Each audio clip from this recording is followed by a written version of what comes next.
In uno dei nostri recenti reportage abbiamo parlato della spesa, e parliamo quindi di cibo per quanto riguarda il Veneto, ma soprattutto il nostro territorio. Insomma, sono stati spesi, pensate, nel 2022 217 milioni di euro per l'acquisto del pane, farina, insomma pasta, e addirittura 192 milioni di euro per l'acquisto della verdura.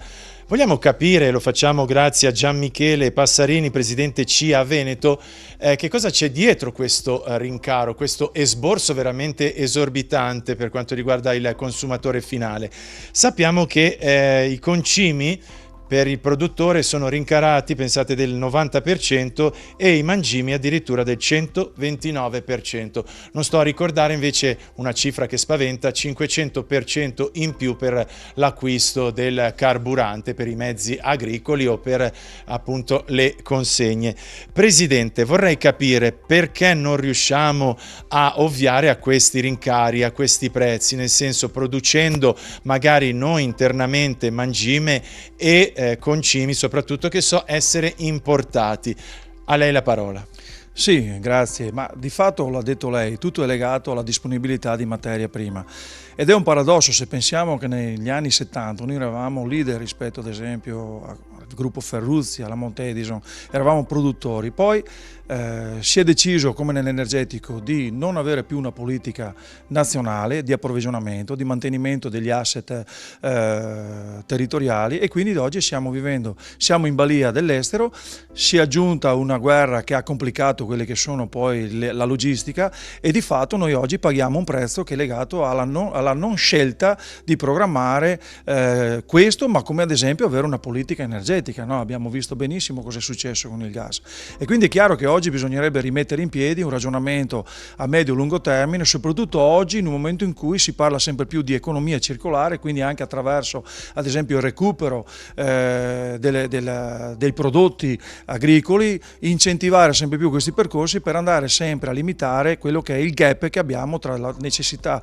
di importare e la produzione interna. Allora, andiamo con ordine. Che tipologia di concime utilizzano i nostri produttori nel territorio e appunto le chiedo quali sono le difficoltà. Lei mi spiegava, eravamo produttori, eravamo quasi leader, insomma, almeno in Europa, e abbiamo dismesso tutto. Quindi partiamo da questa domanda: che tipo di concimi utilizziamo?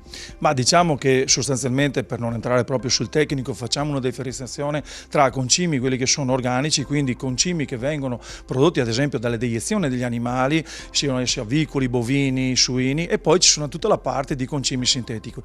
Noi siamo in difficoltà prevalentemente sulla parte di concimi sintetiche perché ci dobbiamo approvvigionare dall'estero. Ecco, quindi quando io parlo di una politica che vada ad intercettare quali sono la parte su cui noi possiamo determinare la parte dove invece siamo carenti, è chiaro che bisogna creare un progetto che vada ad analizzare tutte queste Presidente, situazioni. le chiedo, noi quindi il concime organico non riusciamo a realizzarlo in modo che possa coprire il fabbisogno locale o nazionale?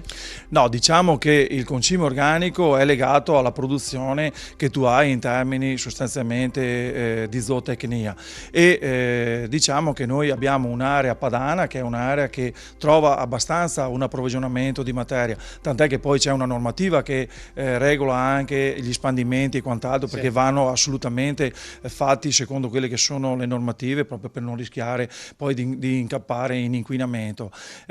Bisogna probabilmente capire anche ad esempio attraverso l'utilizzo ad esempio nel sistema della trasformazione, cioè faccio ad esempio alcuni prodotti che entrano agricoli in trasformazione poi escono rifiuti e non li puoi utilizzare, quindi c'è anche un problema normativo che va calibrato, che va, voglio dire, studiato, capito dove si può incidere. Se pensiamo ad esempio che siamo arrivati ad utilizzare anche i fanghi, i gessi, cioè il tema vuol dire è un tema che è ampio, non può essere risolto. Invece, Presidente, per quanto riguarda i concimi, i mangimi, noi sappiamo che sfruttiamo sicuramente la produzione del mais e della soia appunto per foraggiare i nostri allevamenti. Non bastano, sono troppo onerosi per quanto riguarda la produzione? Qual è il problema in questo senso? Ma il problema sostanzialmente nasce dal fatto che al netto di questa crisi e quindi questi rincari, noi siamo deficitari proprio, abbiamo cominciato a produrre ad esempio meno mais, meno soia, perché non c'è la redditività. E allora poi dobbiamo anche capire quali sono le politiche, torniamo di nuovo, no, alle politiche di strategia.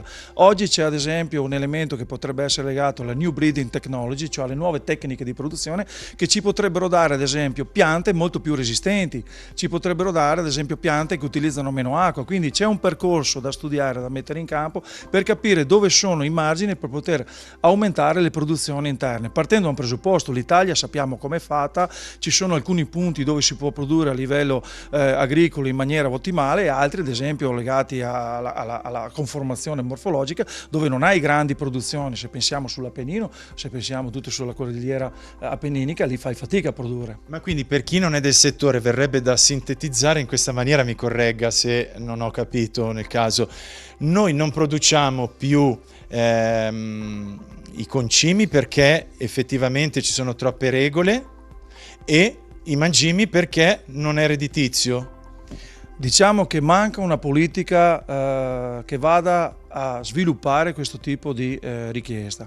Cioè, penso ad esempio, infine faremo, come ci siamo svegliati in ritardo per il gas, faremo adesso un cambio di rotta forse.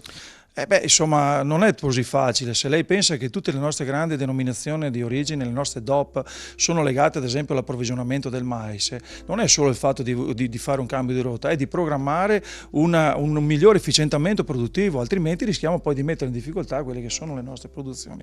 Cosa vuol dire? Vuol dire che è ora di cominciare a ragionare ad esempio all'interno della filiera su una contrattistica, bisogna mettere delle risorse affinché i nostri agricoltori tornino a ripiantare il mais e la soia, bisogna intervenire anche sulla parte assicurativa perché bisogna assicurare rispetto ad esempio a tutta una serie di problematiche climatiche che stiamo vivendo quello che è il reddito dei nostri agricoltori, altrimenti un agricoltore che subisce un danno climatico e che ha un problema ad esempio di siccità in Veneto, sappiamo benissimo cosa è successo quest'estate, difficilmente andrà ad investire su una vegetazione, su un mais, sì, su una soia. Un prodotto che appunto ha bisogno di molta acqua. Esatto. Allora io ringrazio Gianmichele Passarini, ricordo presidente CIA Veneto, e chiedo di raggiungerci al direttore della CIA Padova, Maurizio Antonini, per una novità.